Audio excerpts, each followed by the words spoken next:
Charles Hayes, and I'm a resource teacher here in Sacramento, California. For my EDS 532 class, I decided for my video project to work on social skills stories with a student. The student I'm working with is a 10-year-old student, 5th grader, and the key core issues I want to work with him are waiting in turn, making eye contact with his friends, knowing when to solve problems when frustrated, and when to raise his hand in class. The materials I used for my lesson are primarily a social skills story. I wrote a story for the student that discusses the target behaviors that I want to work with him. Also, I've used with Jason, my student, a power card. And the power card is just the basic, simple steps that I want him to remember for the social skills. So the following video is me working with the student, going over the social skills book with him and explaining proper social skills. Hi Jason, how you doing? Good. Okay. Jason, I want to kind of go over some social stories that I've written for you to help you out with your social skills here at school. First starting off, this is going to be your social story book. This book is going to be with you, and you can keep this in your backpack, and you can read it at home, and also when you're here at school. And Jason, how I have it written is just basically like a storybook. So I got the front cover right here. Remember Greg from Diary of a Wimpy Kid? I thought you might like Greg because Greg kind of goes through different social problems, doesn't he? Can you think of a good problem that he had, like when you saw in a movie? Does he get along with his brother or friends at school sometimes? He doesn't get along with his brother. Okay, exactly, because his brother's kind of a bully, isn't he? But I figured Greg would be a good character for you, and let's go ahead and look what we got here. Okay, so in your social storybook, we have the table of contents. There again, we've got a little cartoon character with Greg, and when you read that to me, what was that caption say?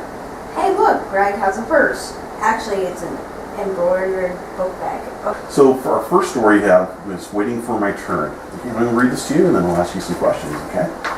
All right. Waiting for my turn.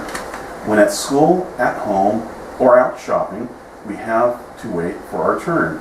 When at school, we wait for our turn in the lunch line, when we're playing games, or participating in our class. Waiting in line can be fun. We can talk to other students while we're waiting. It gives us a chance to make up our mind, like what I want for lunch today. Chicken nuggets sounds good, or maybe pizza. When we're out shopping, we wait for our turn at the checkout lane. It is not fair and rude for us. It's not fair and it's rude for us to take somebody else's turn.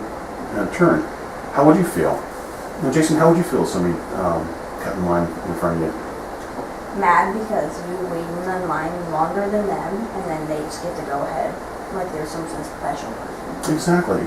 So that's not really fair. So that's really an important social skill that we need to really work on. Is just basically we need to all wait our turn, okay? Because it's the only fair thing to do. All right, good job. I like your response. Okay, here's our second one. Making eye contact with my teachers and friends. We all use our eyes to see and communicate with others. Making eye contact with other teachers and friends is an important part of communicating. When we make eye contact with people that we are having a conversation with, it shows that we are understanding and paying attention to what they are saying. This is a skill that we all use every day.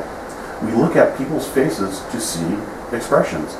We can tell if they are happy, sad, or angry. So it's really important that we look at people when we talk, and it's this way we show our expressions. Okay? You understand? Okay, good job. So let's go for our next story here. Okay. Story number 3. Know when I get frustrated and how to solve the problem. We all get frustrated at times. We can get the feeling of frustration while at school or at home. Sometimes I get frustrated when I don't get what I want. Sometimes I get frustrated when there's someone talking when I want to talk. Sometimes I get frustrated when there's things just don't go the right way. Like being in a tent, like building a tent. Okay, you remember, see this picture? What's that picture from? Sorry, we won't be good. Okay. You know how frustrated they were during that? You were telling me maybe you saw the movie and how frustrated they were? Okay. And that's all part of life, is having frustration there. I need to do the following. Take a deep breath and relax. Ask myself what is frustrating for me and how I can change it. Ask my teacher for a time out so that I can focus on your feelings. Put in your backpack, but Jason, I want to give you something here to help you out. And this is kind of a shorter version of this. And this is basically kind of like your thinking card. You put this card while you're in the classroom, right on the corner edge of your desk. And when you have some questions to yourself, you can go ahead and read these. So let's go ahead and why don't you read these things out to me, okay? Think before you speak. Good. Focus on the future. Follow the classroom rules. Breathe in and relax. Great, okay. So those are simple things you can do to kind of help yourself out. And this card will help you kind of remember those things. Because we